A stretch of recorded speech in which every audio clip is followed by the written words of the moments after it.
we are in the condition we are in the state of ignorance we are in the state of war, in the state of economic depression, in the state of depletion of the resources of our planet because of the greed of psychopaths who thought they could create their own reality. Well, look at the reality they created. You're listening to Behind the Headlines on the Sott Radio Network.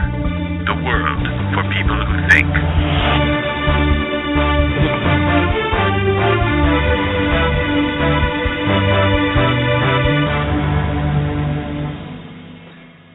Hi, and welcome to another episode of Behind the Headlines. I'm Neil Bradley. My co-host, as usual, Joe Quinn. Hello there.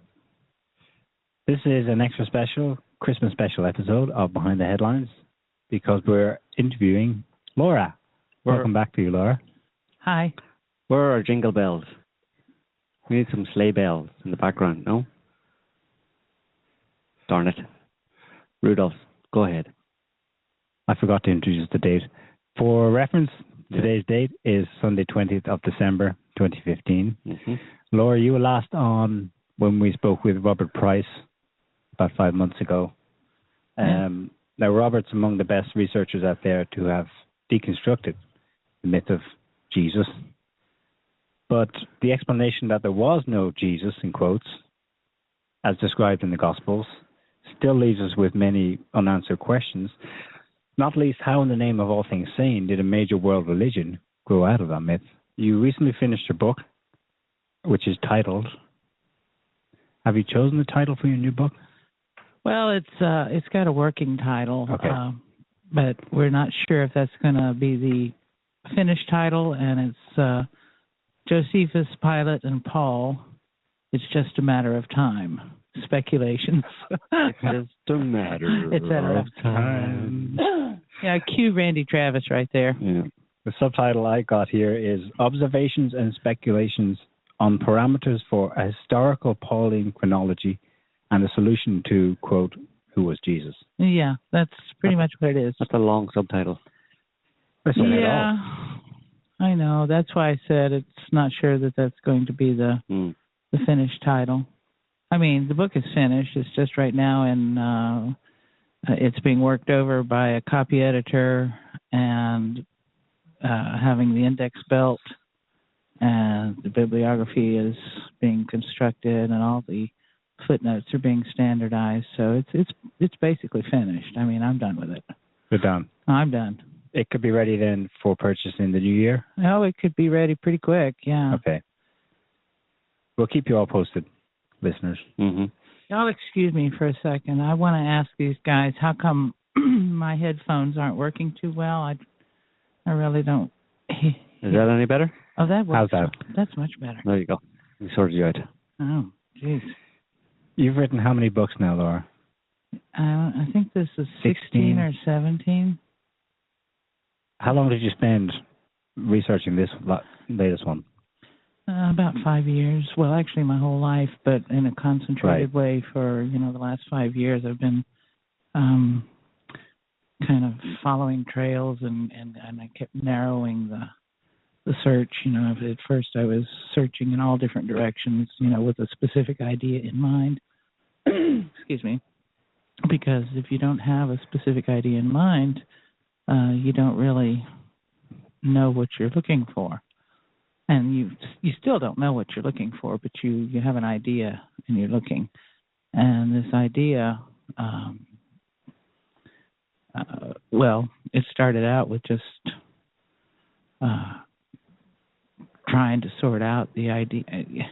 I mean, the question you ask, how the heck could a world religion, come out of somebody who didn't exist? Because at that point it was like, I didn't really believe that Jesus existed anymore. I mean, the Jesus mythicists had done a pretty thorough job, and I'd read all their works, and I was pretty convinced that there had been no Jesus, and if there was some, maybe some itinerant preacher or whatever, but I still couldn't, that didn't make any sense. So okay, is that what you're trying to nail in this book? Who this itinerant might have been? Not exactly, no, because that's where it started, and I was just And I thought I might find something, in the historical record. But the thing is that I got diverted off of this topic onto the problem of the destruction, the fall and destruction of the Roman Empire. And I noticed when I was reading a lot of the texts that a lot of the pagans accused the Christians of being the cause of the destruction.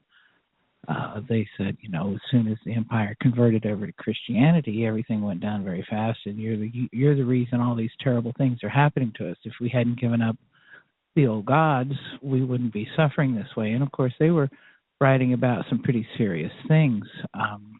If you read the chroniclers of the 5th and 6th century, you read some pretty horrific stuff. Earthquakes, tsunamis, plagues, pestilence.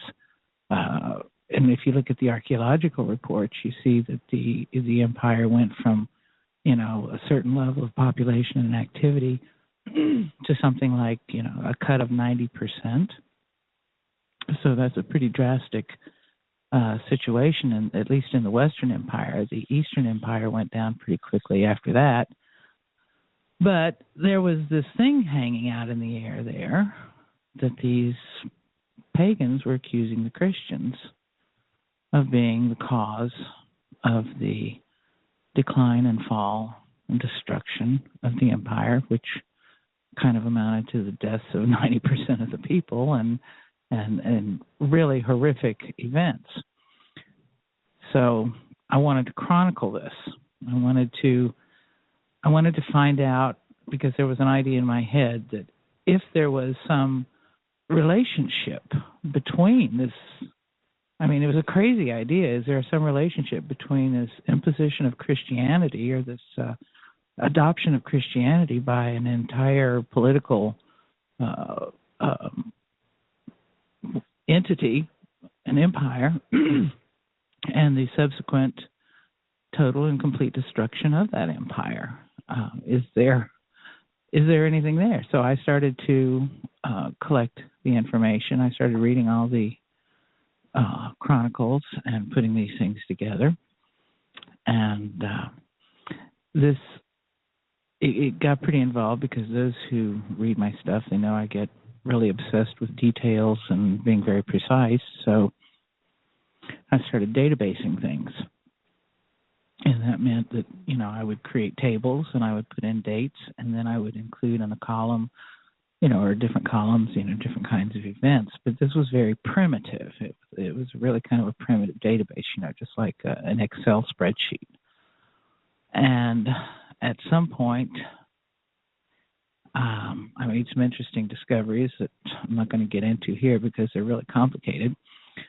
But I noticed that there were correspondences between political events and what you'd call cataclysmic events, because there were a lot of really weird things going on back then. And I was just going along chronicling, and at a certain point, I kind of swept past the end of the Roman Republic and the beginning of the Principate. That is Caesar, followed by more civil war, and then Augustus took over. And I think I dealt with Caesar in approximately 2 or 3 paragraphs in this. How could you? Well, that was.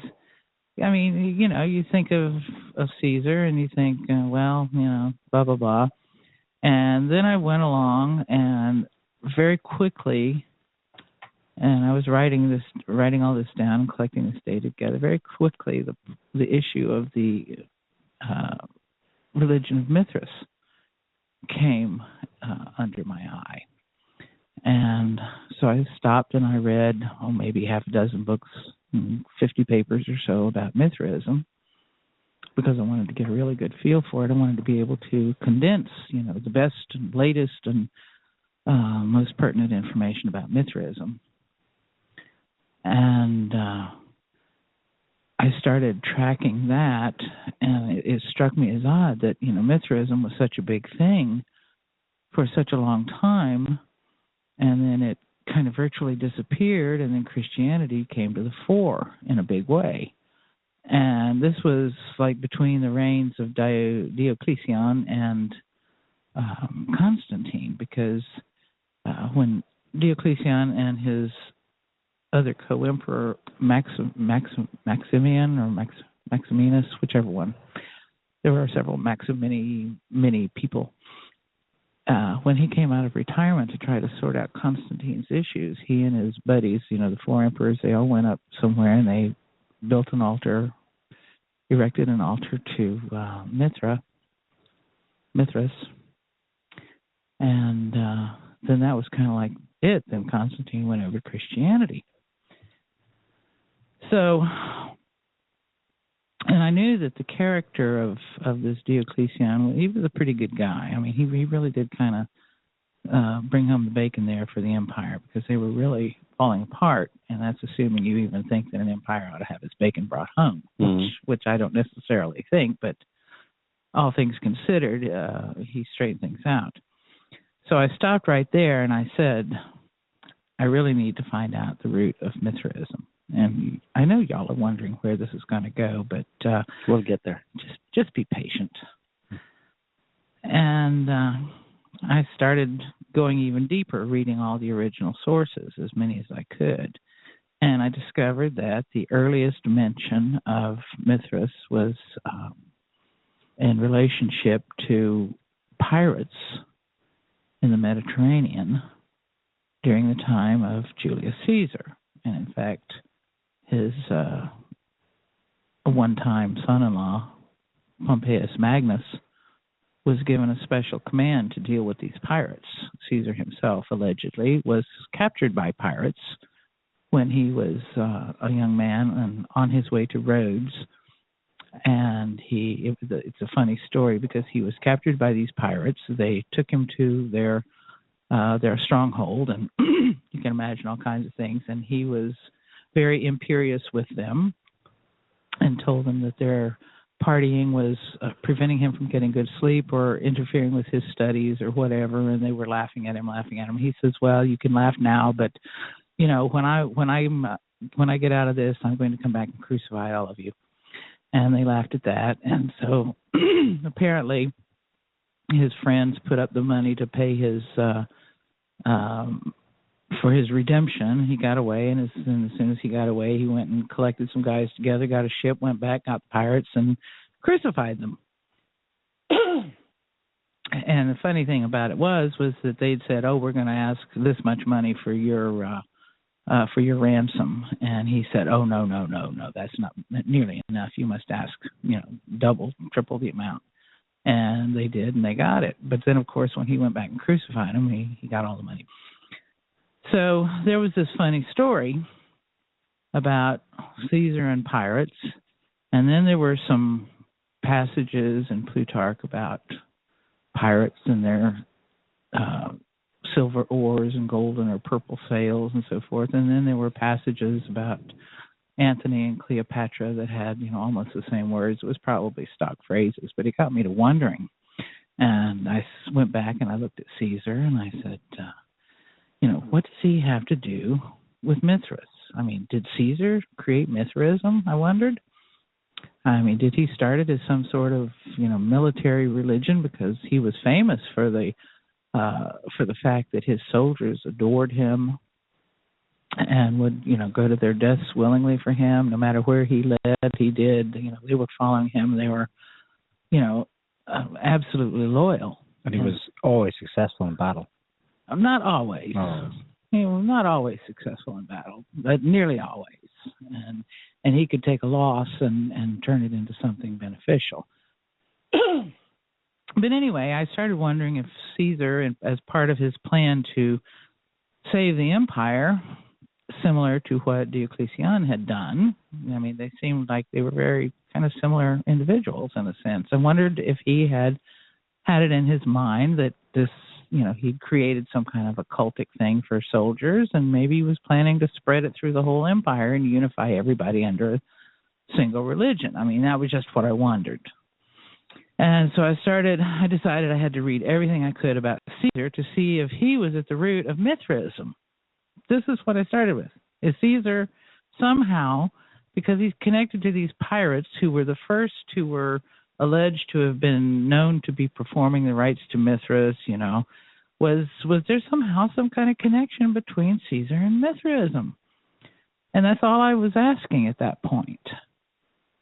So I began to read everything I could get my hands on about Caesar, just to see if there was any hint, any action he had ever performed, any law he had ever passed, any comment he had ever made by anybody ever at any time that would have indicated that he had it in his mind to start a new religion. That's what I started with. So I started, and that's when everything kind of got really weird because, reading everything about Caesar can take a little while. But I read book after book after book after book, hundreds of scholarly papers, and I got my hands on obscure books and so on, and Cambridge companions and Oxford companions and the latest research and and it was really odd because at one point I was reading book by Stephen Weinstock called Divus Julius. And this takes you through Caesar's life in kind of a thematic approach. Like each section of the book deals with a certain aspect of what Caesar was famous for, like his as a general or as a legislator or as an advocate for the people, or his mercy, different things, all the things, the godlike qualities that were attributed to him. And story after story was being told, and of course Weinstock was analyzing them, and he was saying, well, this may or may not have been true, this is the best information we can get, the usual scholarly thing. And the crazy thing was that there was story after story that sounded like the life of Jesus. The Gospels. I mean, at one point there was he went somewhere to perform some ceremonial thing, some in the Alban Hills, and part of the ceremonial thing was for him to walk from there into Rome, wearing these red boots, which were some kind of outfit of a god or a high priest or something, and of course he was Pontifex Maximus. He was the chief priest of Rome, and so he was walking into Rome, and all the people gather along the sides of the road, and they're shouting and hailing Caesar and waving palm branches and putting palm branches down on the ground for him to walk on. And the palm branch, of course, was a symbol of victory for the Romans. It was not necessarily any kind of big symbol for the Jews or Judeans. It was a Roman thing.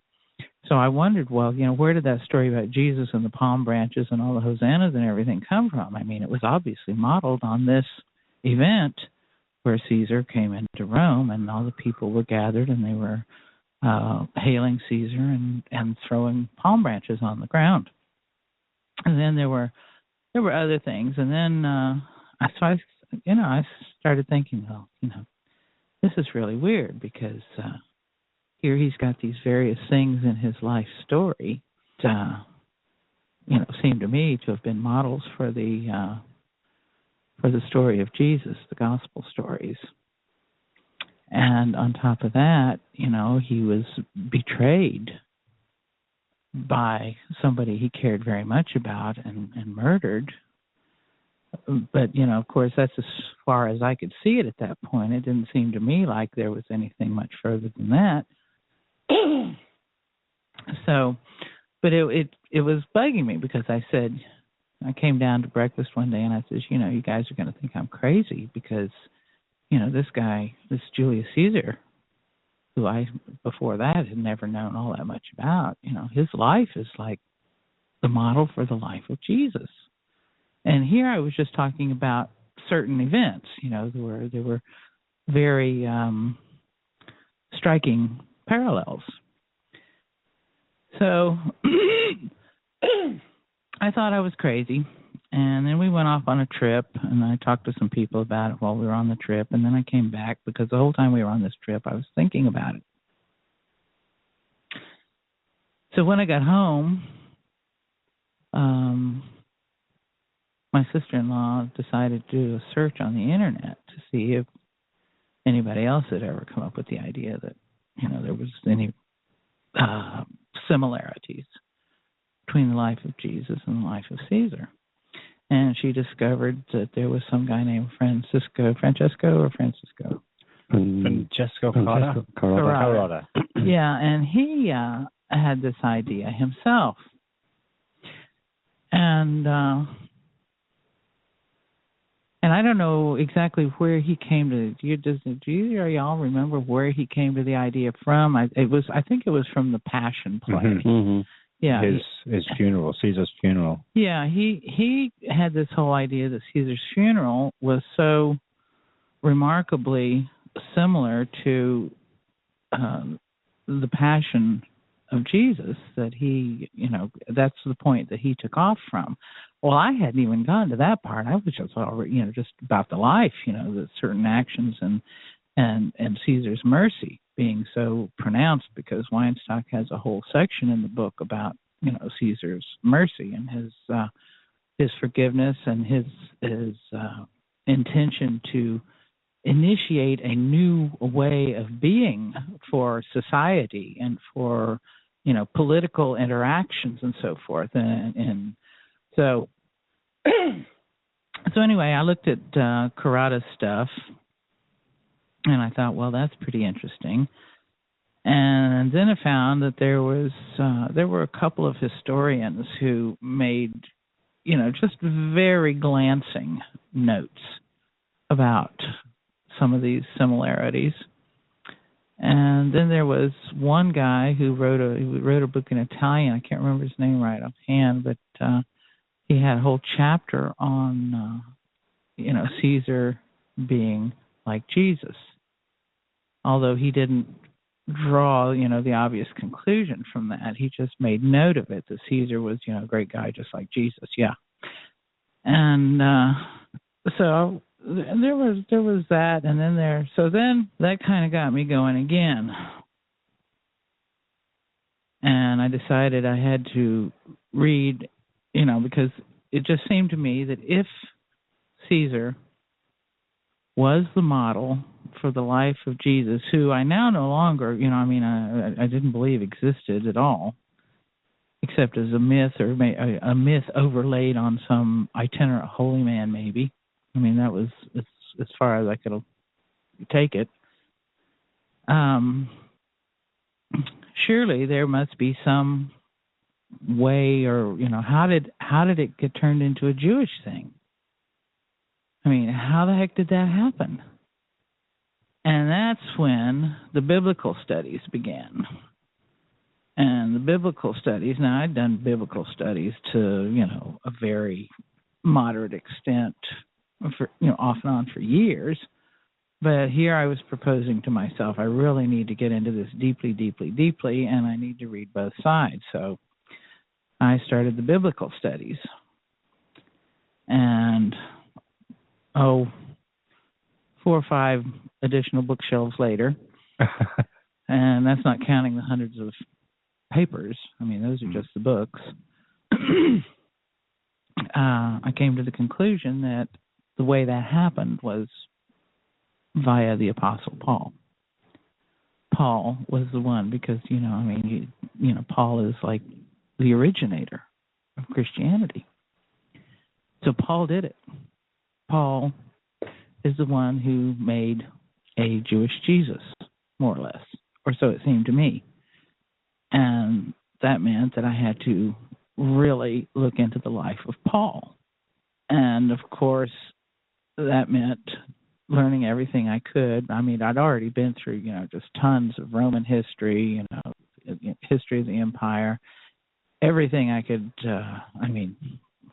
just everything I could get my hands on from a historical perspective, reading all the original texts plus texts about the text and books about the text, etc. So then I started getting into Pauline studies, and I looked and looked and looked, and I read and read and read. And I realized, after all this reading, that Paul was indeed the guilty party. But the question was, did he do it on purpose, or was it an accident? Or just exactly what was going on in his head. I needed to know what was going on in his head. And that meant, going to the Pauline epistles and reading every analysis of them I could get my hands on to find everybody's point of view to see if there was anything in there that was useful. And lo and behold, there was. But of course, at the same time, I was reading all of these other, everybody and his brother has a theory about who Jesus may or may not have been. There's Jesus the magician, there's the Passover plot, there's, what was this? Joseph Atwill, he wrote one. Et tu, Judas, this one? No. No. That's Joseph Atwill. Caesar's Messiah or something like that. Yeah, Joseph Atwill. Well, the thing was Atwill wrote this book, Caesar's Messiah, and he noticed that there was so much similarity between the Gospels and Acts and Josephus that obviously, somebody who was associated with Josephus must have been responsible for it, and therefore he concocted this theory that Josephus and Titus, the Emperor Titus, and this little group of merry pranksters wrote the Gospels to, do a joke on everybody, and the proof is the relationship between the Gospel stories and the history of early Christianity in the book of Acts and Josephus. Well, that meant I had to read Josephus and every analysis of Josephus I could get my hands on to see, just exactly what was going on in Acts and so on and so forth. And then there was Chaim Maccabee and his analysis of the Jesus problem that Jesus was created by the Apostle Paul because, Jesus was obviously a Pharisee. Paul was not. Paul was a fraud. And then there was Elaine Hilsenrath, who wrote an interesting book, Jesus the Nazarene, and she analyzed the gospel text, and she came to the conclusion that Jesus was a son of Judas the Galilean. And then there was this clever guy, what's his name?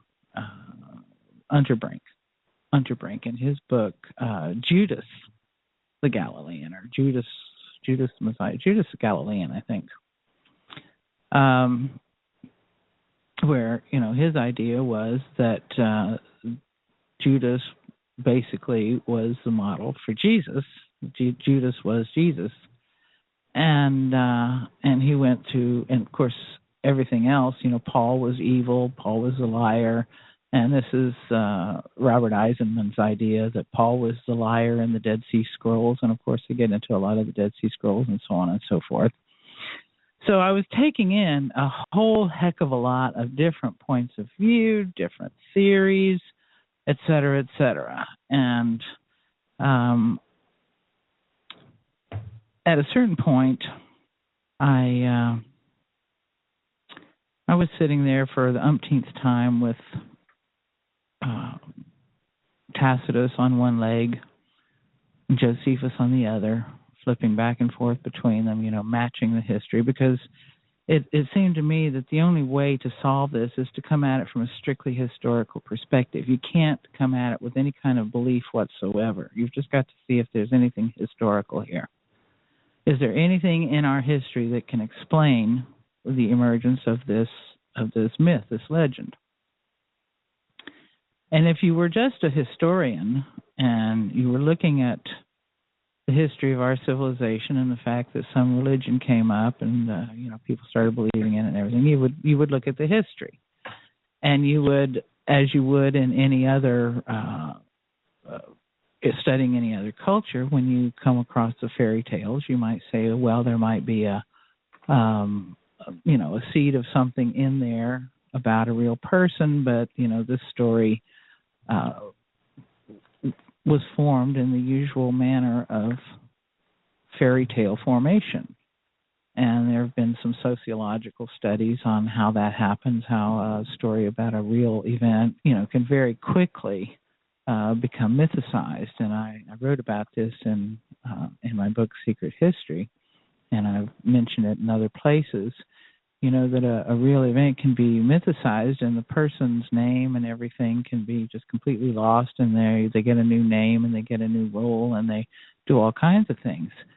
But here the question, like, for example, if you're thinking about the Buddha. Now, the Buddha is supposed to be the godly name, or, the role played by a certain individual. There may have been more than one Buddha.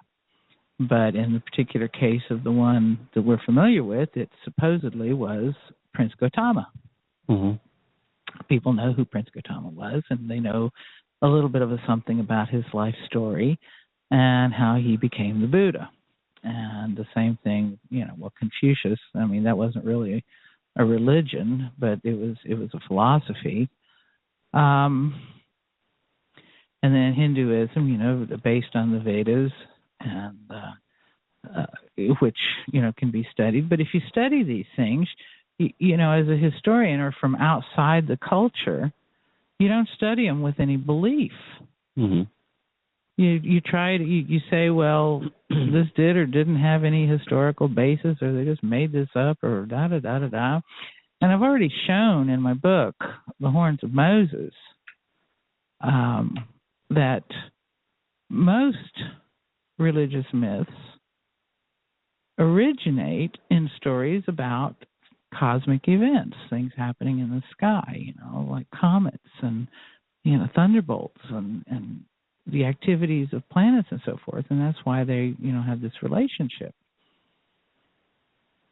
So if you're studying our history from the outside and you really wonder about this, it would be glaringly obvious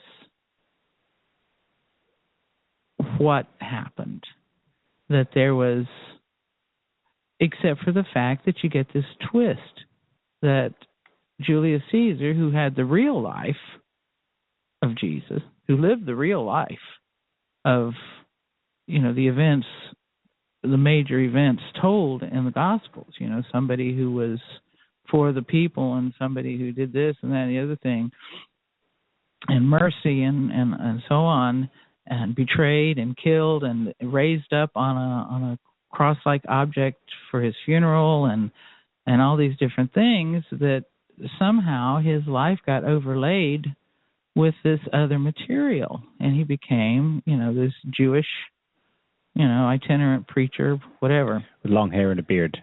Right. And you wonder, how the hell did that happen? How did that happen? That's just insane. That's crazy. In the span of 100 years, less? I would say it was 100 years, yeah. Yeah. And then, so I started really digging into this, and I was there, like I said, for the umpteenth time with Tacitus and Josephus on my lap, flipping back and forth, just looking for historical clues, just a word, and of course, the Christian Church being in charge of copying and preserving manuscripts for the last 2,000 years, you can be certain that a lot of changes have been made and a lot of things have been destroyed and deleted and omitted, or I just forgot to copy that chapter. I lost my head there. So that was when I made this little discovery that my book is kind of focused on, which is the fact that I am convinced, and the book adduces the evidence, that Pontius Pilate was not in Judea from 26-27 to 36 or 37 A.D. He was, in fact, there from 14 or 15 to 19, which was just about 4 or 5 years. And he was, that right there, just the evidence, and the evidence is pretty much there.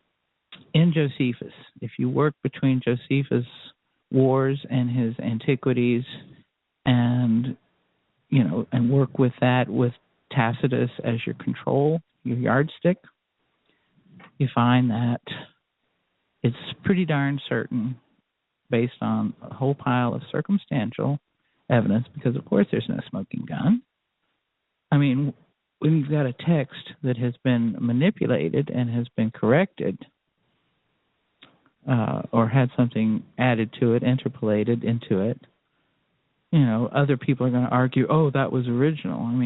But if you're a believer, you're going to argue for all of the falseness of the text. If you're not a believer, you're going to say, it's obvious that was added.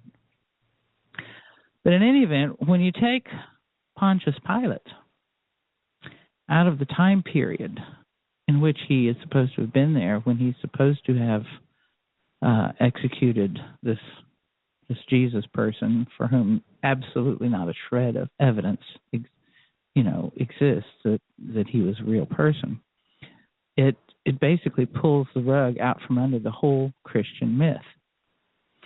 But the interesting thing about that is that it then makes other things make a lot more sense, because Underbrink was right. The model for Jesus, the Jewish model, was Judas the Galilean. And he was also right that Paul was on about something else, but he was wrong that Paul was evil, and so is Eisenman about Paul being the liar. Paul was hardly on the radar of this group of radical revolutionaries, because the early Christian church, so-called Christian Church of Jerusalem, that's supposed to be the beginnings of Christianity, the followers of Jesus who were so amazed by his resurrection that they, that it overawed everybody, and they converted thousands of people, and they had the Pentecost business and the rushing winds and the flames of fire and everybody speaking in tongues and blah, blah, blah. It's all garbage. It's all made up, and it's all based on other stories, other tales that exist in other places.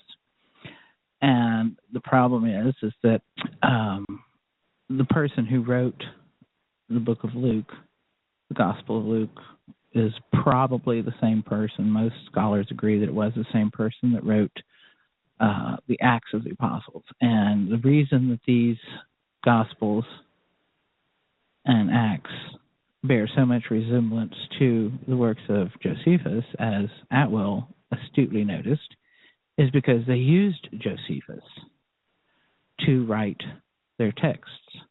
And they also used Paul for, Paul's epistles for a lot of their doctrinal work. People go along and they say, well, how come, Paul says this and this, but, Jesus never said that, but Paul says the Lord said it.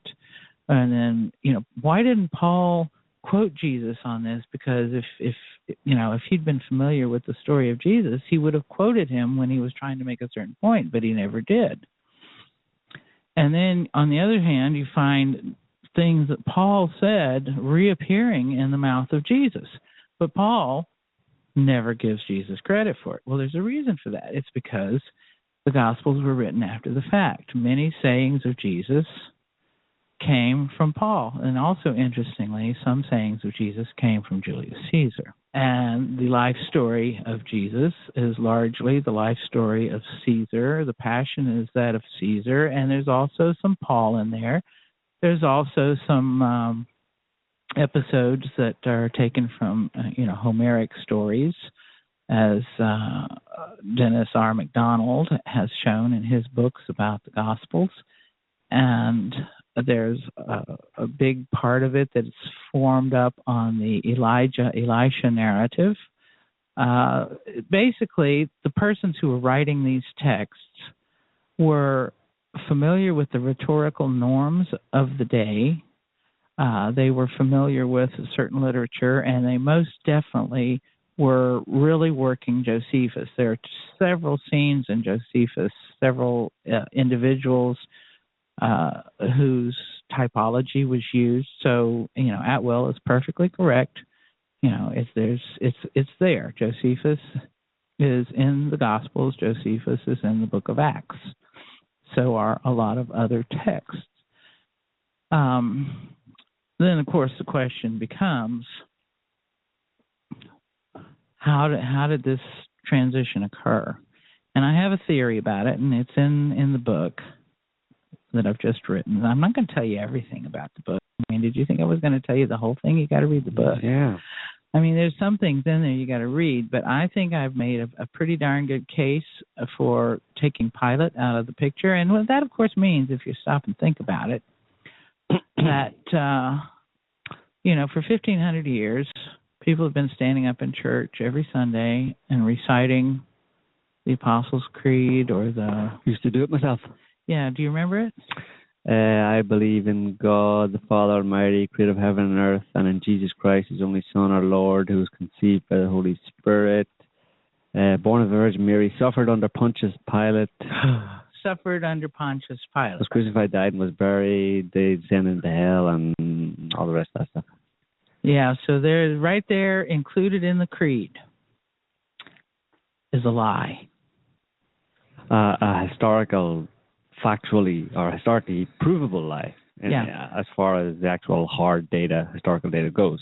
Yeah. Pilate was not, according to official kind of records, the few that are available that you can rely on. Or that you can infer from. Right. So it's that's pretty much what the book is about, and that's kind of sort of the short version of how I got to it. And what I did was, you have to deal with a number of issues.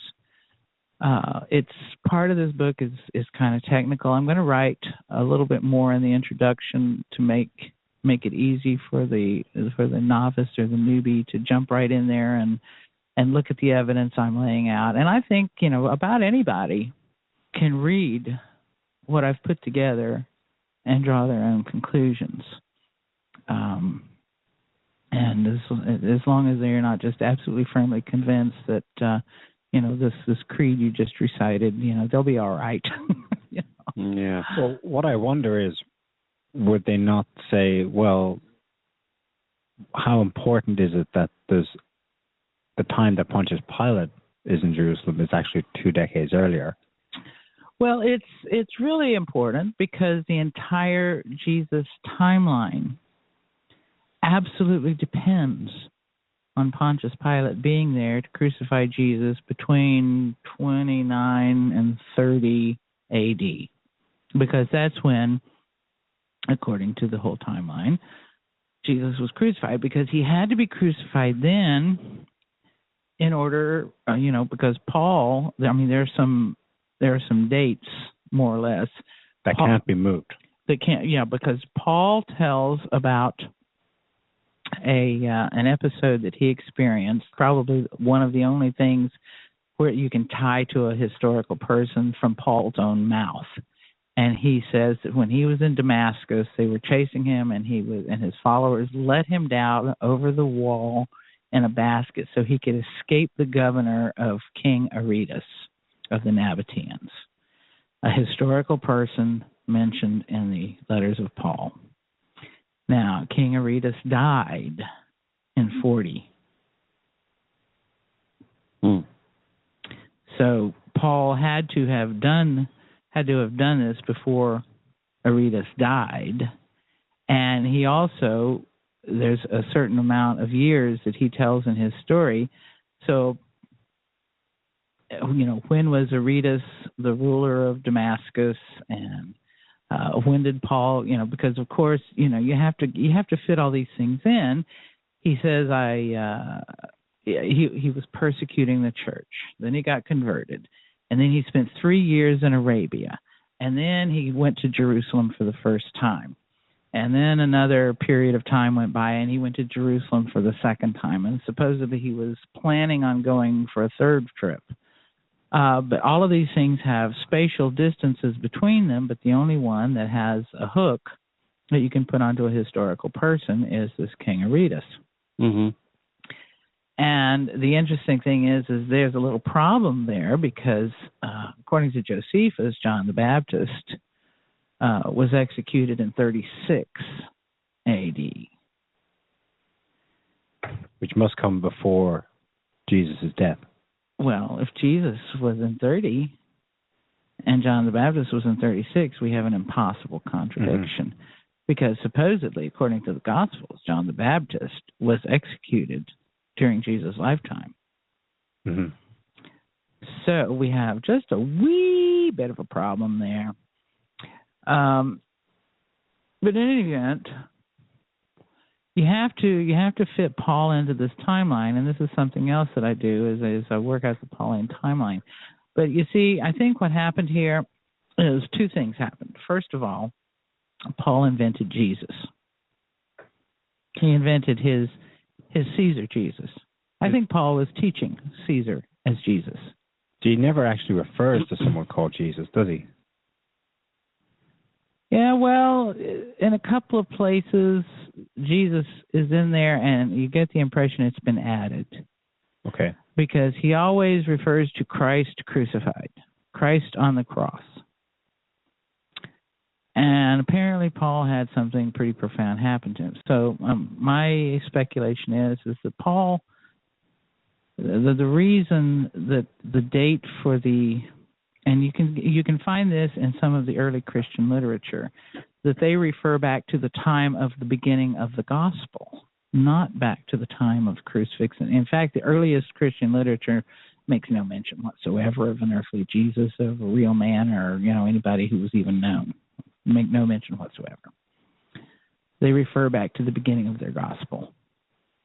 And if my idea is correct, that means that Paul was converted in about 29 or 30 A.D. And somehow they got this mixed up. They decided they had to find the right evil procurator of Judea to do the crucifying, and somehow, somewhere along the way, Pontius Pilate was mentioned as having executed somebody who was very important to the Jews. So Pontius Pilate was obviously the one who did it. The only problem is Pontius Pilate executed Judas the Galilean in 19 A.D., and the Apostle Paul began his gospel in 30 A.D., and the two became conflated. And that's the big problem. Is it possible that Paul had some kind of spiritual experience? Absolutely. I am not in agreement with those people who think that Paul was the liar of the Dead Sea Scrolls, what's his name, Eisenman. And I don't believe that Paul was mythical and that he himself was made up, and that's Robert Price's Amazing Colossal Apostle. He is tending to the direction that even Paul was made up, but I don't agree. Paul, I love Paul. I have a lot of respect for Paul. Does that make me a believer? No, because there was a long period of time I thought Paul was a freaking schizophrenic. I mean, how could somebody think some of the things that he thought and did some of the things? Well, anyhow, I write about that in the book, too. What was Paul really on about? And I think some of the best analysis of Paul's thinking was done by George Wells in his series of 5 or 6 or 7 books about Christianity. And he was a professor of German literature, I believe. So, of course, his ideas, which are some of the best ideas about the whole thing, have been completely marginalized because he wasn't a, quote, biblical scholar, unquote.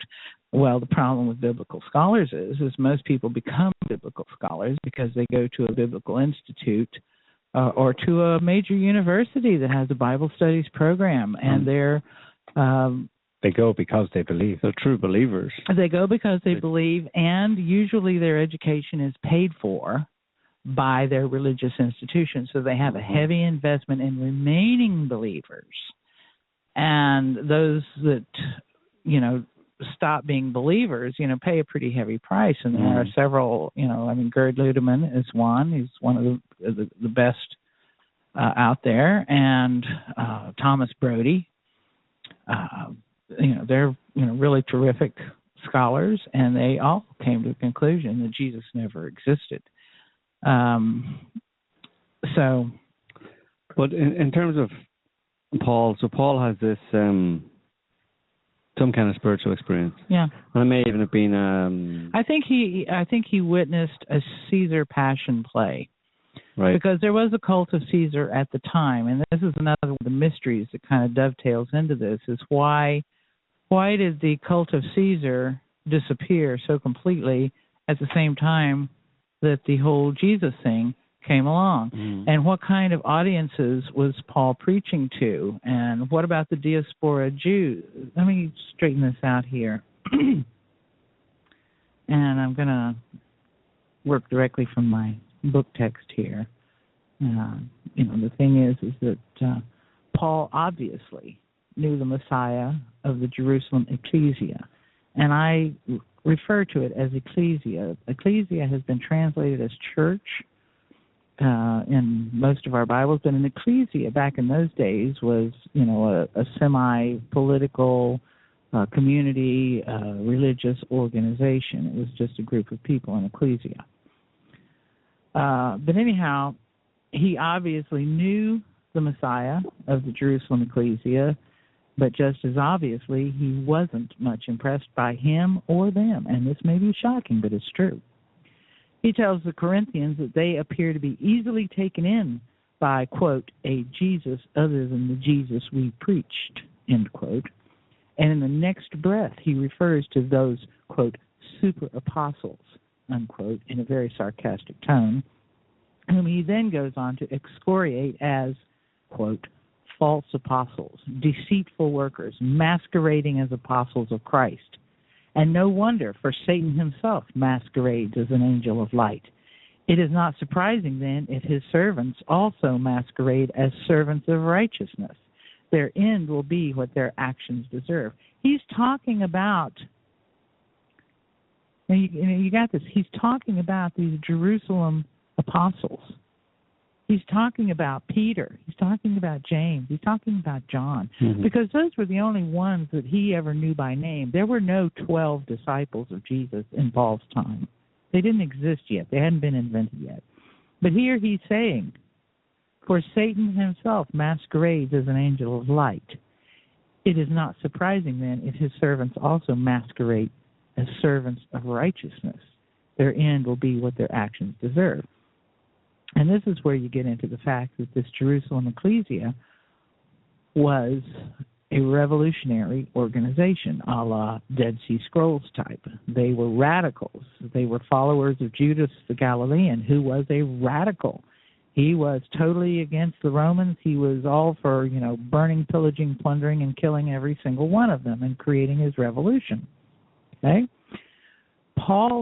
Jesus was not this revolutionary person. Well, of course, Judas the Galilean was executed in 19 A.D. by Pilate. Right.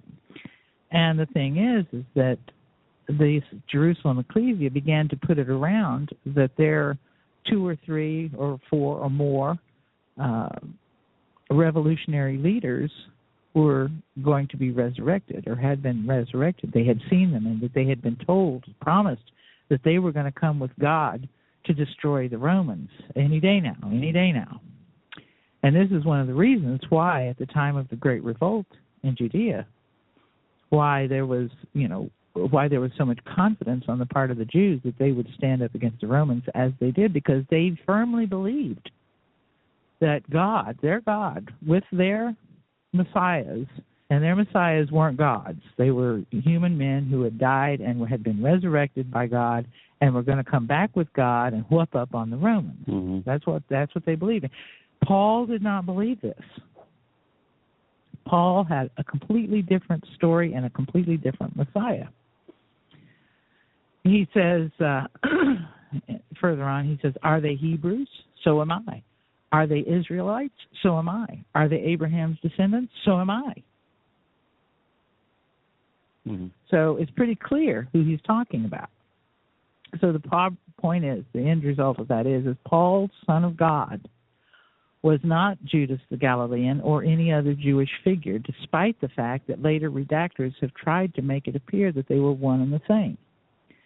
In Galatians, he announces himself, Paul, an apostle, sent not from men, nor by a man, but by Jesus Christ and God the Father. And then accuses his readers, I am astonished that you are so quickly deserted the one who called you to live in the grace of Christ and are turning to a different gospel, which is really no gospel at all. Evidently, some people are throwing you into confusion and are trying to pervert the gospel of Christ. But even if we or an angel from heaven should preach a gospel other than the one we preach to you, let him be under God cursed. And then he continues, I want you to know, brothers and sisters, that the gospel I preached is not of human origin. I did not receive it from any man, nor was I taught it. Rather, I received it by revelation from Jesus Christ.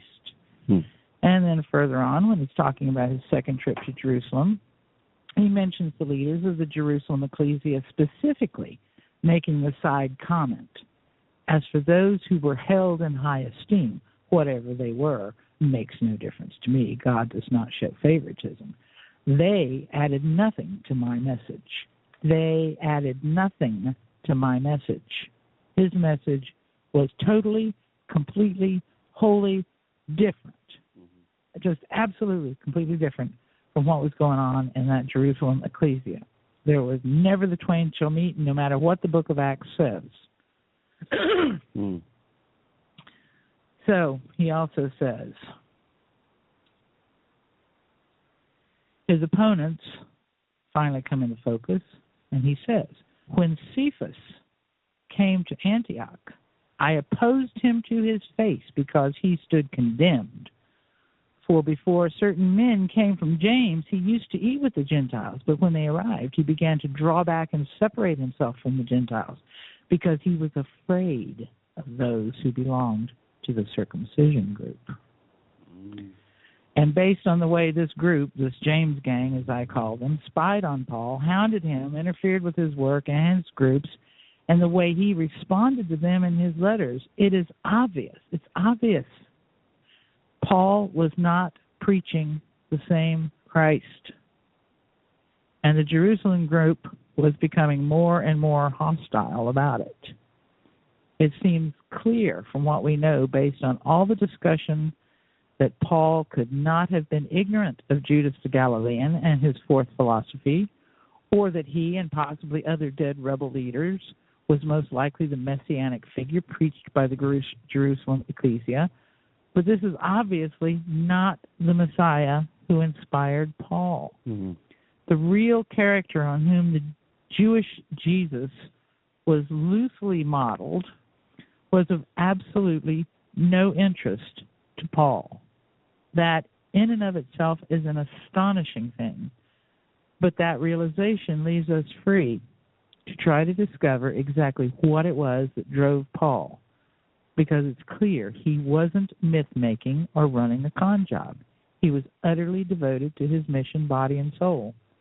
And since Paul is ultimately the author of the main Christian theology and Christology, we should very much want to know what he was thinking. Mm-hmm. Do you want to take a question from a caller? Okay, this is Stephen from Tampa Bay. Hi, Stephen. Yes, hello. Thank you. Very intriguing theses that you have developed in your book, and I would definitely recommend that people pick it up because it's not very often that you are exposed to in our culture something as heretical as some of your suppositions that you're presenting to us. And I welcome it because it appears that you're a person of good spirit. And what I mean by that is just general beneficence and goodwill. And I can tell that presented. But I would say this, in that we're about 5 days from Christmas. You've totally ruined my Christmas. And but you know what? I'm gonna give it back to you in a minute. Just hold on. Okay. I'm but gonna look, give it you back know what? to you. At least I have my belief in Santa still firm. Okay. And yeah, that's important. no, but I would just make the general comment. It's interesting. It's interesting when you think back on those days and you review these historical texts. How interfused politics and religion were. They were not really just separate. Uh-huh. And you could, religion still has a huge function in our society today. And I'm I call myself a Christian, and but at the same time I really don't believe it. And I know that sounds absurd. I used to believe until I was about 24 that I was damned to hell, and so I investigated further, and I was able to, my beliefs have changed, and I'm not damned to hell. I know that, but what I think is very interesting is that I heard somebody say one time that the historical figure of Jesus is actually an amalgam of different figures of that historical period that were woven together through storytelling, and then and then it became the religion of Christianity became intertwined with the Roman the empire, and I just think it's I just wanted to make that comment, but my personal belief is that history doesn't exist as we think it does, as far as 100% truth ever existing. I believe that history, I believe that our concept of time is highly distorted, and past, present, and future coexist at one time, and history is never written in stone. It can be amended, and so I know that's kind of a freaky. Yeah, it's kind of a freaky idea. I can't really wrap my mind around it, but I really don't believe in any kind of narrative as being 100% true, quote unquote. And I believe that we need belief, for grounding, or else we couldn't exist, in any type of cohesion as a society. But at the same time, I think that we're I'm just going to leave this last comment and hang up. But I believe that we're in a very interesting age where people are coming to see that these things are not 100% true, but we still as a society need to have some coherence. So we grasp on to our beliefs, but I believe our beliefs are ever more tenuous as we continue, and that's the kind of malaise, that's the situation that we're in right now. But anyway, I just wanted to say thank you for presenting this book. Thanks for your comments, but I just wanted to say you should check out Paleo-Christianity. What's that again? Paleo-Christianity. Oh, Paleo-Christianity. Okay. Look it up in the web. Yeah, I will. I will do that in Merry Christ Mass. Okay. All right. Same to you. Anyway, all right. God bless. Have a good one. Bye. Bye. See you, Stephen. We'll just go straight to Jimmy from New York here. He's been waiting for 12 minutes. Hi, Jimmy. Hi. How are you all? Not too bad. How's yourself? Hey, I'm okay. New York comes with its own challenges, but we'll be okay. I'm enjoying the. Oh yeah, New York. I'm in New York City, so the amount of drama is heightened. Yeah. I'm enjoying the show. I would like to say that at the core, the word God itself comes from a pagan group, and God originally was Gudan, Ghudan. It came from a Proto-Germanic group of tribes. Also, I want to suggest that there was no J in ancient Hebrew, Greek, Aramaic, nor Egyptian. So the notion that the so-called Messiah would be named Jesus is really a mix of translation and transliteration. What happens over history is ancient myths are taken by other cultures. They then utilize their language typically to describe something that they did not create. Much of what we learn is mythology and cosmology, which was often misconstrued and misunderstood by ancient cultures who didn't have the advanced tools that we have. So I am not a religious person nor spiritual, but I do respect people's right to believe. I just ask that people dig deeply and ask as many questions as they can of their so-called preachers and sages in the mosques, etc., because, we have our own brain and we have a right to question. And I'm appreciating listening. I love discussions where we're able to talk, agree on some points, disagree on some, and walk away without a military intervention or heads being cut off. Yeah, exactly. Well said, Jimmy. Thanks for your call. Thank you. You all have a great day. You too. Same to you. Okay. Bye. Yeah. So we left off on wanting to discover what Paul was thinking. And there are enough, believe it or not, there are enough clues in his letters that you can figure it out. And, of course, if you really know a good deal about what was going on in the background, what was available in the culture, what other people were writing and saying, the Dead Sea Scrolls have helped a lot with that. The Nag Hammadi Library have given us, a treasure trove of text to compare to the Christian text. And, a lot of conclusions can be inferred from those writings. And at the time, there was a lot of apocalypticism going on. Mm-hmm. And this was mainly coming from the Jews. And, for example, the Gnostic texts were originally begun, Gnosticism was originally done by disaffected Jews who no longer believed in their religion. And so that in itself is an interesting point. But they were working on these working out along with the Middle Platonists of the time, that they were working out, what is between us and God, what are the levels of the universe, because the idea was that God was so high and holy and pure that he could not possibly have any contact or direct connection with human beings because it would sully him. Therefore, they developed these layers and levels, these cosmologies that were populated by all kinds of beings, and it was like an angelology. They had a very highly developed angelology, and much of this was developed by the Jews in Jewish literature. And we have just read Paul's words, I'm a Jew, I'm a Hebrew, he grew up in this environment. He was exposed to these highly developed angelologies and the ideas of the multi-layered universe. Never mind that most of this was borrowed by the Jews from Greek speculations, Greek philosophical speculations. It was part of the intellectual environment of the time.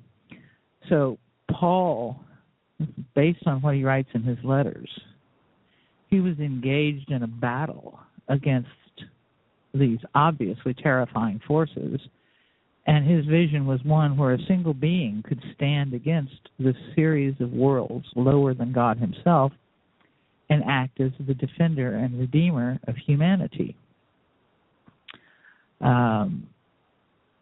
Paul's probably main influence was a work called The Ascension of Isaiah.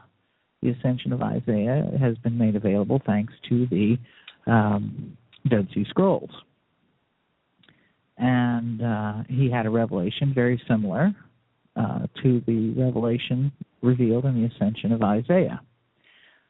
In 1 Corinthians, he tells that God has revealed marvelous things to him, things that he adds which pertain to our salvation, to God's gift to us.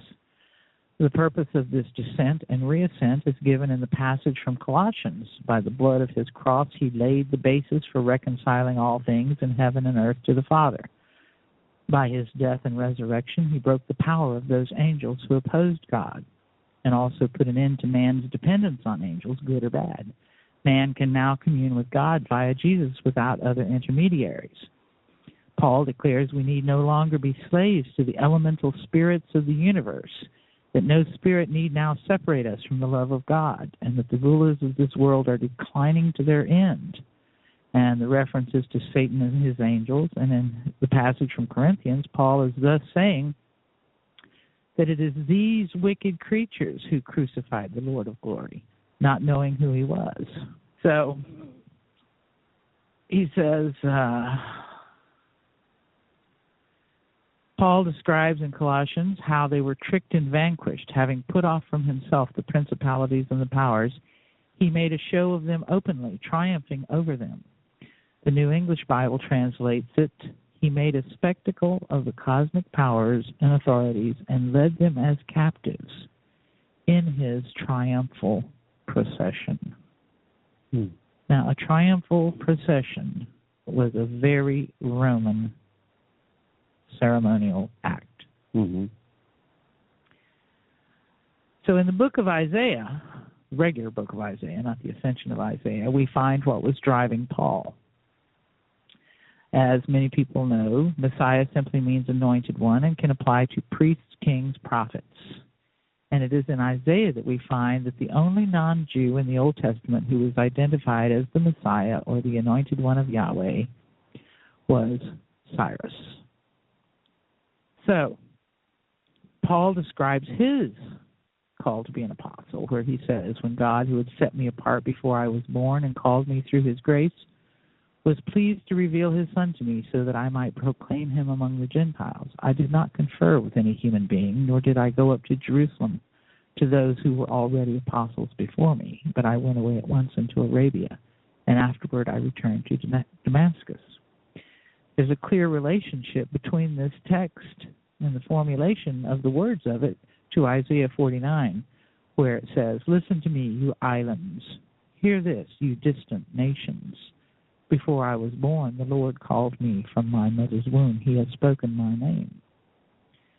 And there are numerous places where Paul identifies with the Deutero-Isaianic servant of God and appears to have planned his mission based on this text. In Josephus, we learn that the territory where Paul got his revelation was an area where there were Essene groups settled. Paul's itinerary was governed by Isaiah 66, which says, and I, because of what they have planned and done, am about to come and gather the people of all nations and languages, and they will come and see my glory. I will set a sign among them, and I will send some of those who survive to the nations, to Tarshish, to the Libyans, the Lydians, to Tubal and Greece, and to the distant islands that have not heard of my fame or seen my glory. So it seems that Paul was convinced that he was born, that he was living this plan for the Gentiles to be brought under the fatherhood of the Jewish God.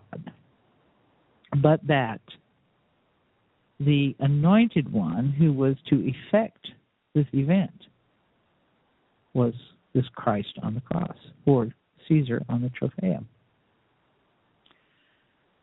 So, anyhow, I go into that in some detail in the book, and you will see how it has been worked out that Paul was following a definite plan of Isaiah, and that he was doing exactly what Isaiah had presented when he talked about Cyrus, who was called God's anointed, who was designed and qualified for his great service by God himself.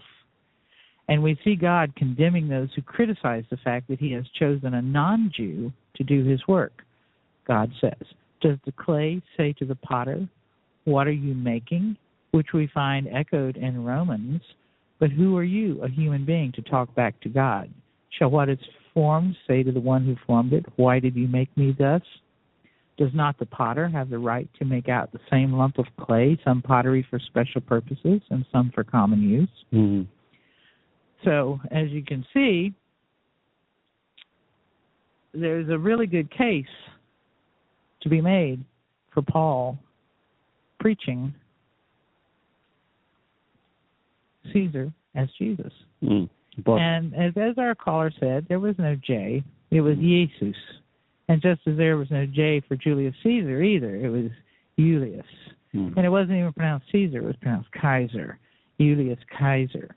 But, right. you know... Are you suggesting that Paul was actually practicing the kind of doctrine or, Julius Caesar as a savior by name directly? Yes. He wasn't doing it in a veiled way to not alienate certain people. I think, well, in one of the texts it says that when he came down, he was given the name of Jesus, the highest name. That is Joshua, actually, or Yeshua, so Yeshua. And Yeshua means Savior. So Caesar, he renamed Julius Caesar, Yeshua, Christus. It's the Savior, the anointed Savior. Is it possible he did that to in an effort not to alienate certain people or to try and broaden the appeal of the religion? Because there is also considerable evidence that Paul taught one thing outwardly and other things privately to his groups. Yeah.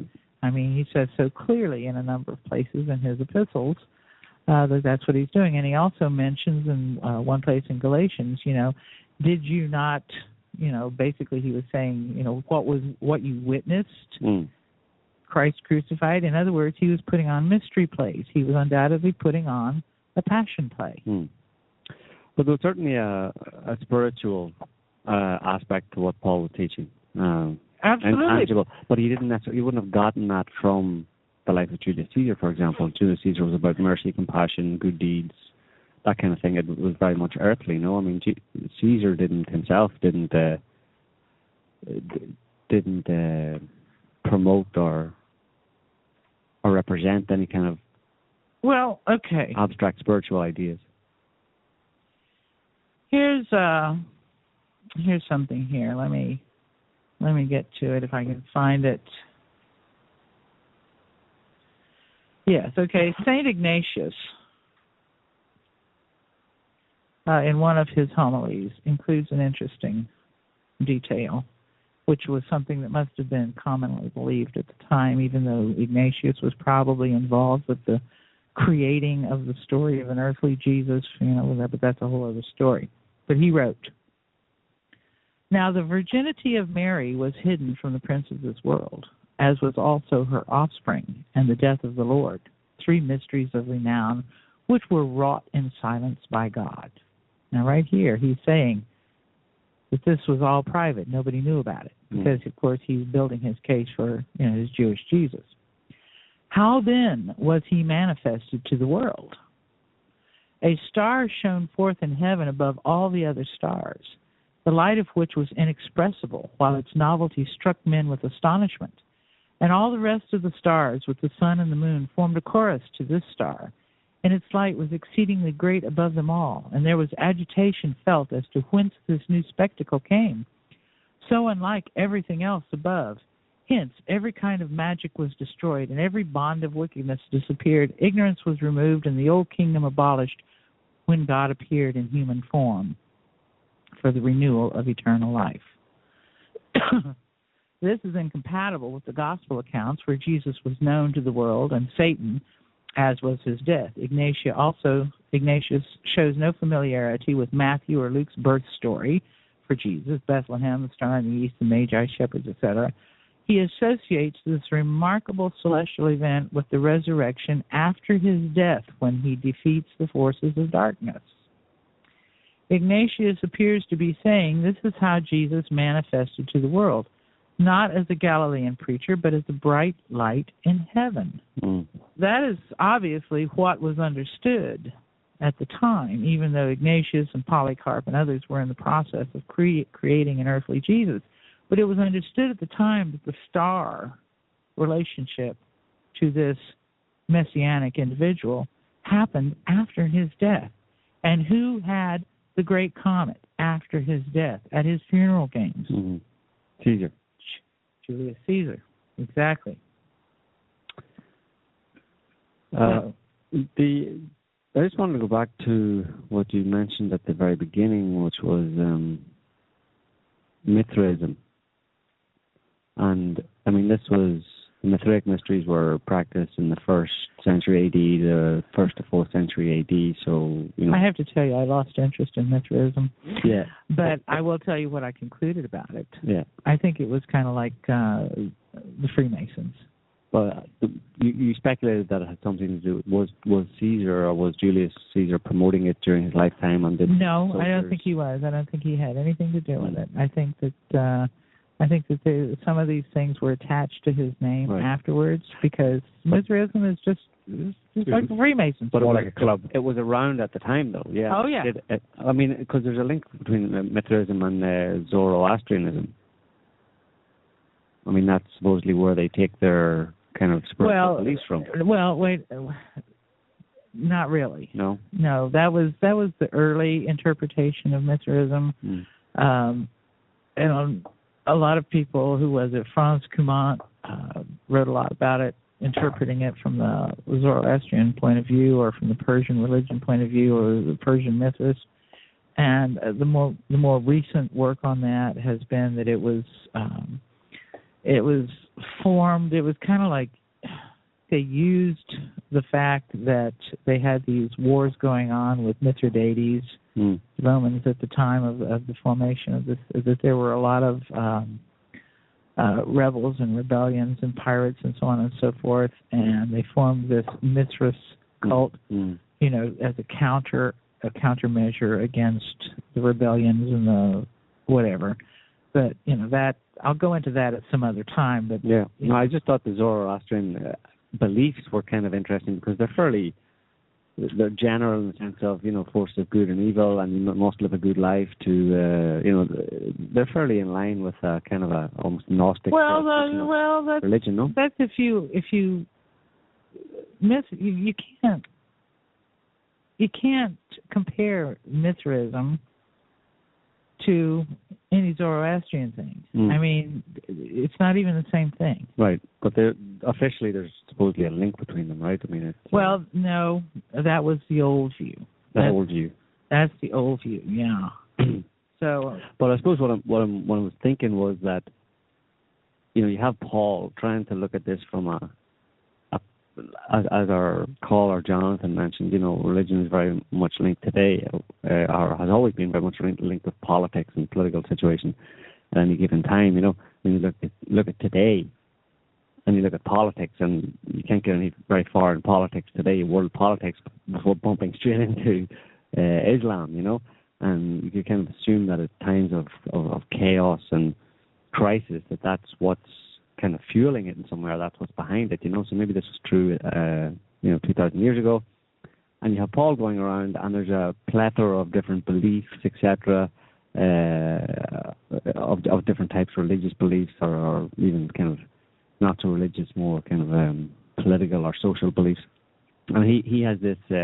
He goes on a mission, and he tries to kind of incorporate as much of little elements of all of these different belief systems that are around at the time. I don't know if he was consciously doing it. I think he had his vision. I think he probably attended a passion play of Julius Caesar, and he'd been feverishly, Paul was obviously pretty well into this angelology and this apocalyptic literature, and he has kind of like a fevered imagination. I mean, his nature comes through in his letters. Where would he have got his apocalyptic literature from? Well, it was all over the place. Right. The Jews were writing it right and left. Right. I mean, there was so much of that stuff going on. I mean, it was the talk of the day. And you could even say that these early so-called Christians, the early Jerusalem ecclesia, the Dead Sea Scroll people, they were serious apocalypticists, and they were seriously intent on destroying the Romans or rebelling against the Romans. So you could almost say that they were the Islamic fundamentalists of their day. Right. And they were going to kill, murder, maim, destroy, anybody, who didn't believe as they believed. And there wasn't one particular religion or specific religion that they subscribed to. Had an apocalyptic teaching. Well, it was their variation on Judaism, but Judaism had many variations. It allowed for that. It had Sadducees, Pharisees on. Like Islam today. There's Sunni, Shiites, what do you call Wahhabis, and so on and so forth. But I want to get a little piece here that I'm not going to give everything away from the book, but I've got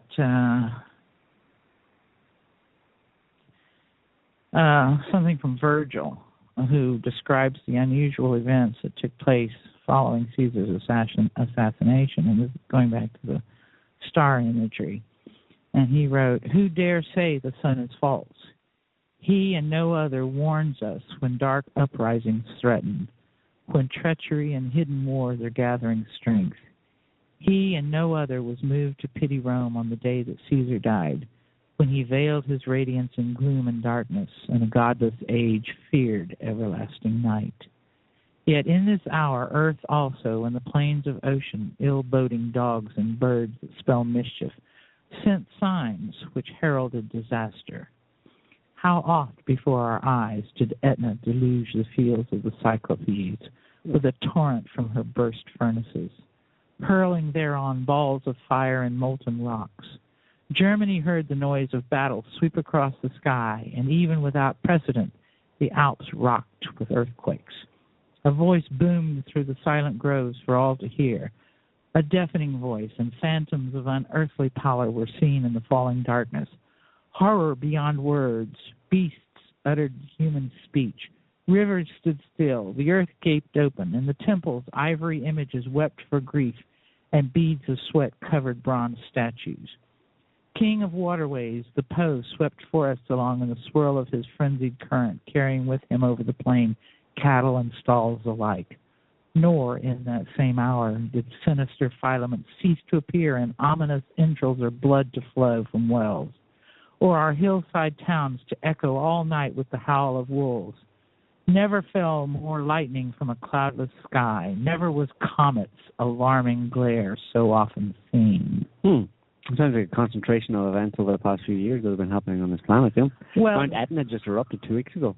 Yeah, well, this is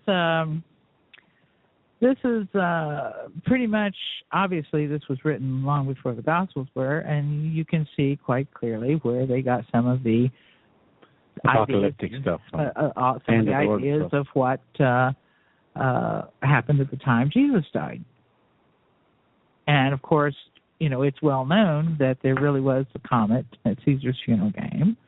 And I read a study recently where it shows that there was a spike in the Greenland ice cores of volcanic matter in the atmosphere at the time of Caesar's death. So we have scientific confirmation that it happened when Caesar died.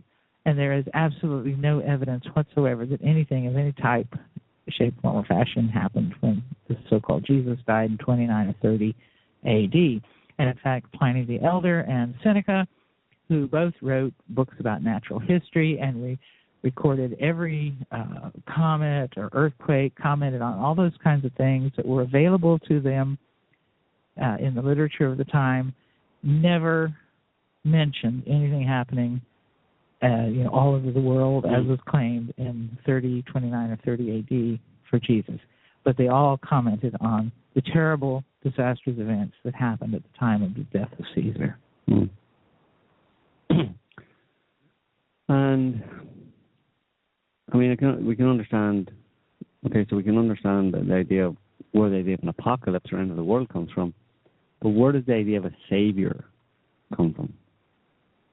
I mean, it's because when we talk about Julius Caesar, he didn't preach any savior. This was an interesting development, I think, in the Gnostic /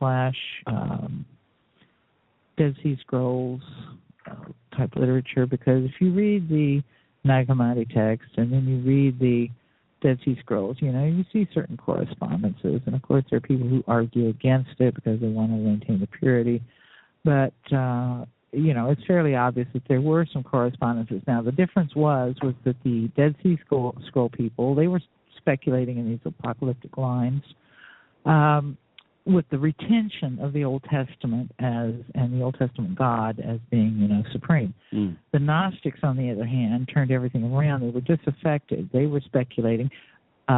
but the Jewish God became something like a demon to them. He was the archon of darkness, or he was the demiurge, the creator who didn't know what he was doing, that sort of thing. So there were these two different trajectories that these groups take, but they kind of started with the same basic ideas, and they were, like I said, they were basically speculating based on some of the Middle Platonic ideas of the levels of the universe and the creatures and so forth in there. So you have all these angels and creatures and all this kind of stuff and these levels of the universe. And, really it's, considering some of the stuff we've gotten into may not be so crazy. Right.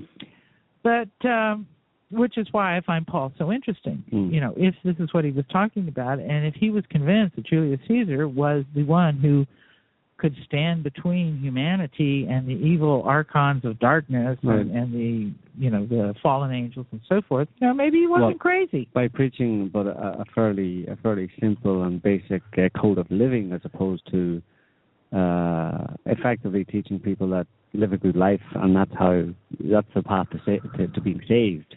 Well, he had the idea, and this idea of a Messiah. Well, Messiah is just an anointed one. The idea of somebody being a savior is more actually a Roman concept than it was originally a Jewish concept. Because, of course, their thing was, adhere to your God. You've got a covenant. You be good. God will take care of you. But, of course, they found out that didn't work, which is why the Jewish Gnostics got started to begin with. They were disaffected from Judaism.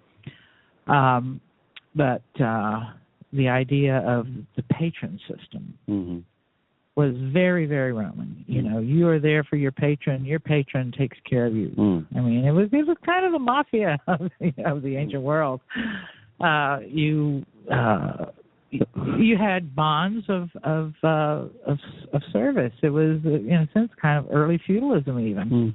And in times of extreme stress and crisis with earth change type things going on, you can say people might have parlayed that eventually into the idea of, well, they felt certainly that they needed to be saved. So if they could parlay that into some idea of a savior or some great person in the past who, but as you said, maybe it's more likely that it was the life of Caesar and what that represented for certain people.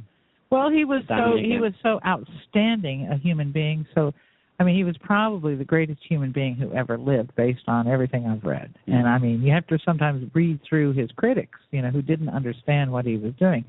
But when they give you the data and the information, and even if his critics are saying good things about him, even though they hate him, and didn't understand him, you kind of get the full picture. So I feel fairly confident saying he was probably the greatest human being who ever lived.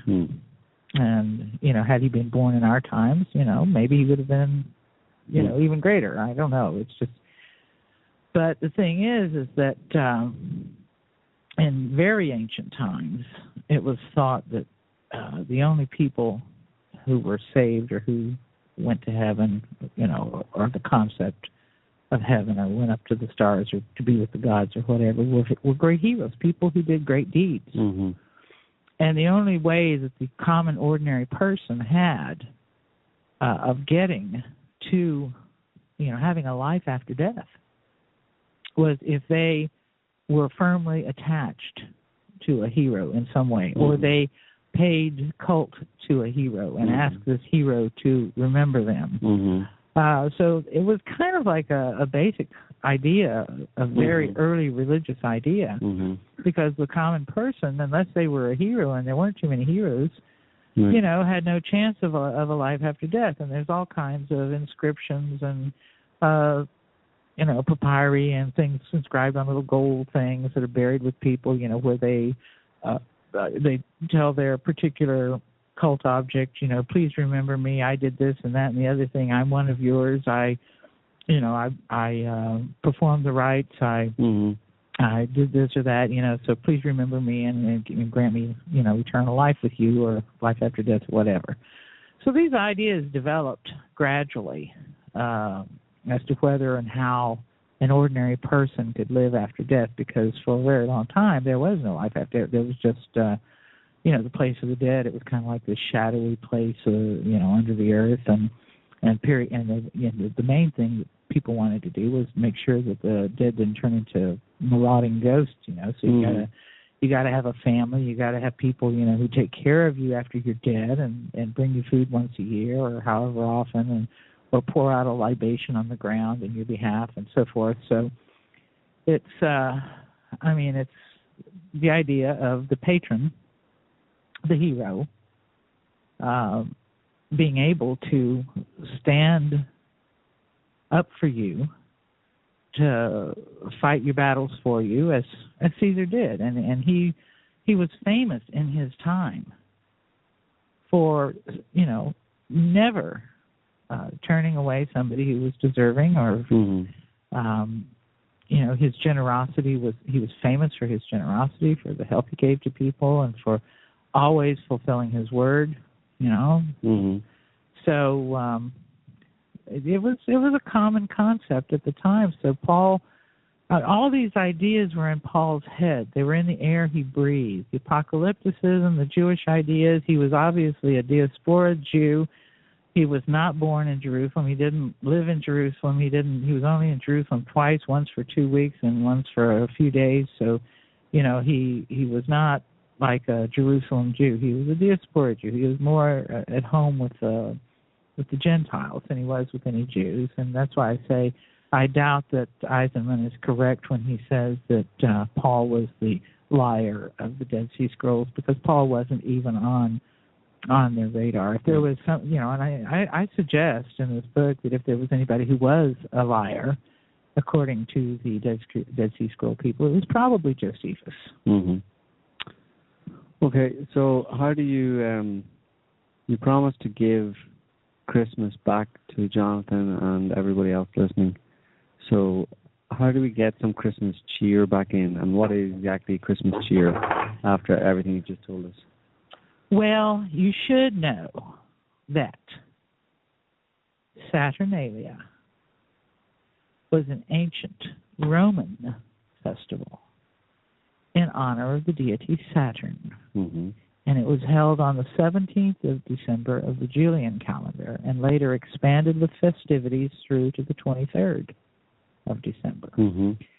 It was celebrated with a sacrifice at the Temple of Saturn in the Roman Forum and a public banquet, followed by private gift-giving, continual partying, and a carnival atmosphere that overturned all social norms. Gambling was permitted, masters served the slaves.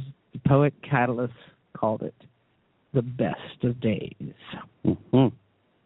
And it was the best known of Roman holidays. Everybody loved it. Everybody wanted it. Everybody, was really, and I mean, this was back from the 5th century BC when this was instituted. And the reason was because during the reign of Saturn was the Golden Age. And during the Golden Age, everybody was equal. Everybody had all they wanted and all they needed. Everybody was happy. Everybody treated everybody well. And therefore, during the festival of Saturnalia, that's how you were supposed to act. You were supposed to have a good time, give gifts. As if it was a golden age. Act as if you were living in the golden age. You were reviving the golden age for a period of time. Mm-hmm.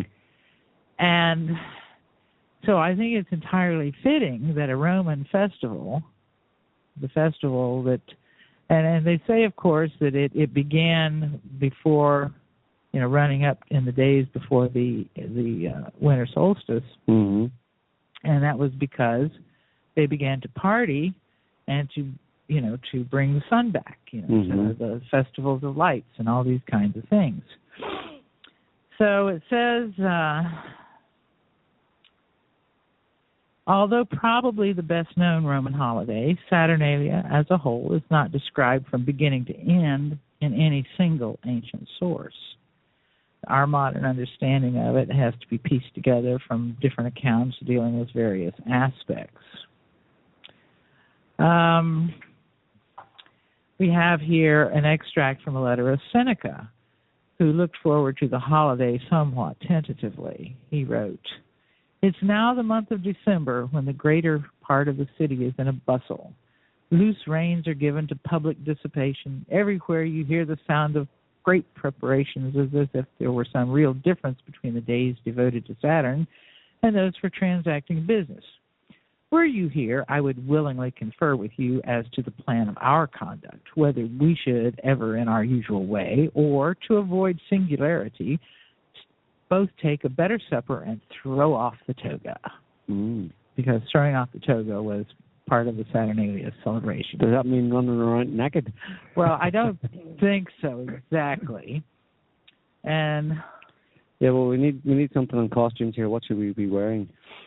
Well, I'd say probably white tunics, because under their toga, most Romans wore tunics in the Greek style after they got a little more civilized. I mean, I know that Cato, the younger, went around in a toga with nothing else on because he was, and he went barefoot because he was trying to prove how righteous he was. But like he scared people instead.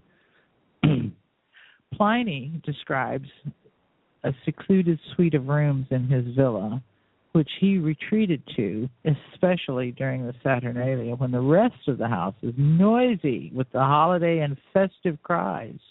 This way, I don't hamper the games of my people, and they don't hinder my work or my studies.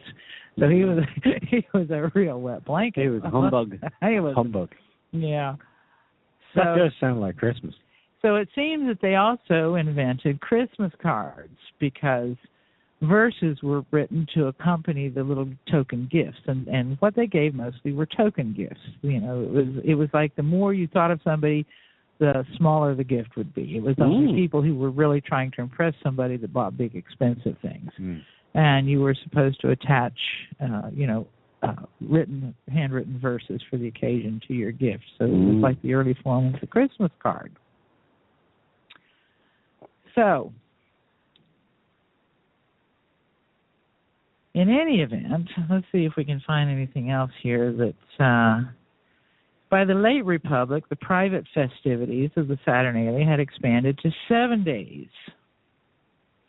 And December 17th was the first day.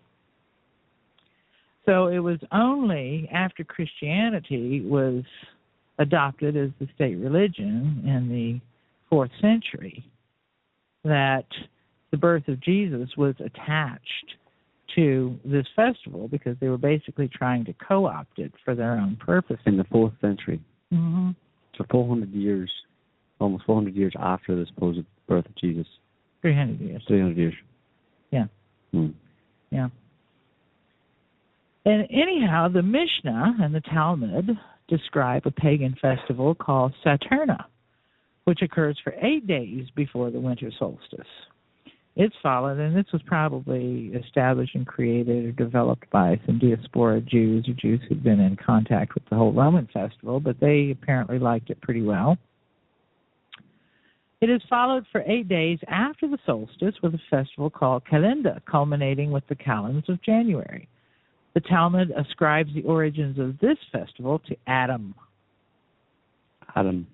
Who saw that the days were getting shorter and thought it was punishment for his sins, so he was afraid that the world was returning to chaos and emptiness, so he sat and fasted for 8 days. Well, what do you say? It's a Talmud. I mean, they don't know how to party. Once he saw that the days were getting longer again, he realized that this was the natural cycle of the world, so he made 8 days of celebration.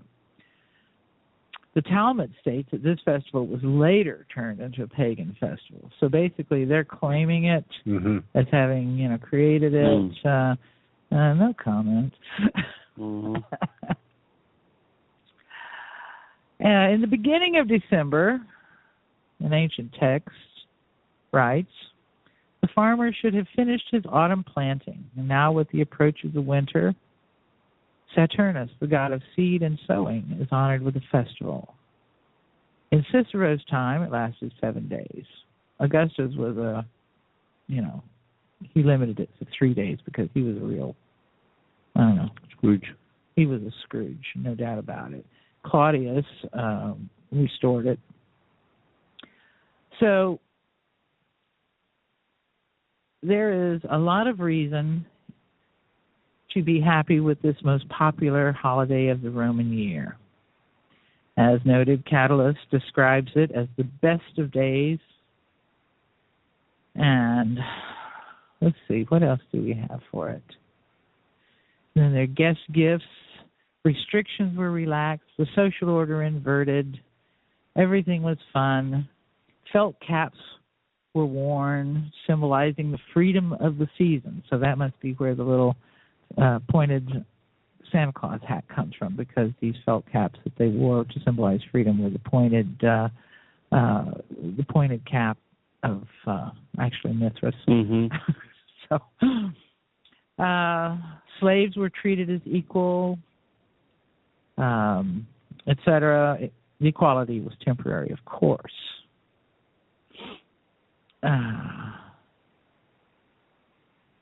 Oh dear.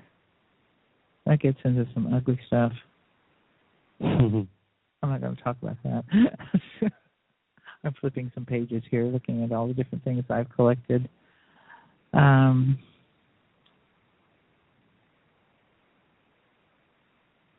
That's enough of that. You now know that Saturnalia is the best way to look at it. And there's no way that we can, connect it to Caesar and anything in his life, except for the fact that when he brought in his new calendar and a couple of days were added to the month of December, he just moved the day to the 17th, and that was the day when Saturnalia began.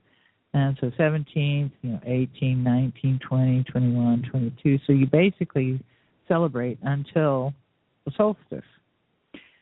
And I guess you could celebrate after the solstice, too. Yeah, well, if people could make up their festivals in ancient times, then certainly we can do it today, we can carry on tradition to a certain extent, but we can expand on it.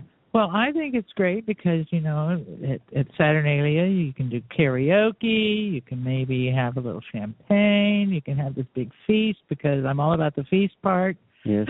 And that was kind of the main thing about it, and I think that people would be really unhappy if they didn't have their feast part, their turkey or ham or goose or duck or whatever, with their dressing and their gravy and their cakes and pies, because having a big feast was mainly what the Romans were doing. And they were partying and giving gifts to each other and writing verses for each other and running around and just acting generally jolly.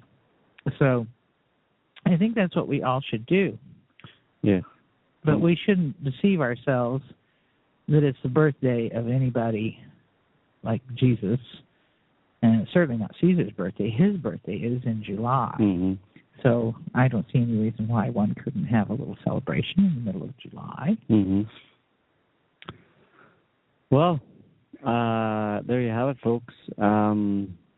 We've taken with one hand and given back with another, and presented the situation perhaps in a more expansive and kind of open way.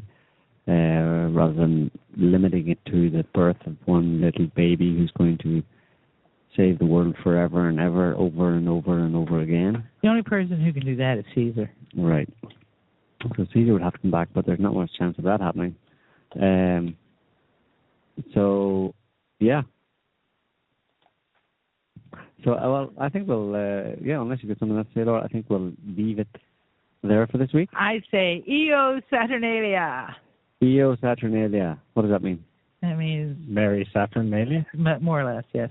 Oh, Io Saturnalia. There you go. That's a radical departure from Merry Christmas, but why not? They're just words after all. And party hardy, dudes. Party hardy, have fun, and celebrate the bounty of the earth that's available. I mean, what are you going to do? No point in getting your sackcloth on and beating yourself every day. But remember, I suppose, the important part, which is community and sharing with like-minded people and loving each other and having fun with each other. I mean, what else is there at the end of the day? What else is there to do in this life other than learn and grow and share and be good to each other and be everything that the powers that be in this world are not, effectively. So I think that should be the Christmas message. Well said, Joe. And that can be your stand against the powers in this world, to represent everything they do not. and it's pretty obvious what they represent. So go for it. Ave Caesar. Ave Io Saturnalia. All right, folks. Thank you, Laura, for coming on and elucidating all sorts of things, and we will be back next week with next year, Joe. Is it next year? Oh, sorry, Neil's lobbying here for a Christmas break, which I suppose we'll have to have a meeting about that. So we may have a show between now and 2016, depending on what happens. But if not, everybody have good Saturnalia, solstice, whatever time you want to call it. And we might see you. We'll probably see you again then in the New Year. So thanks to our callers, thanks to chatters and everybody else. Hope you all enjoyed the show. We'll be back next week or next year or we'll see. Next month. Whichever comes first. Bye. Bye, y'all.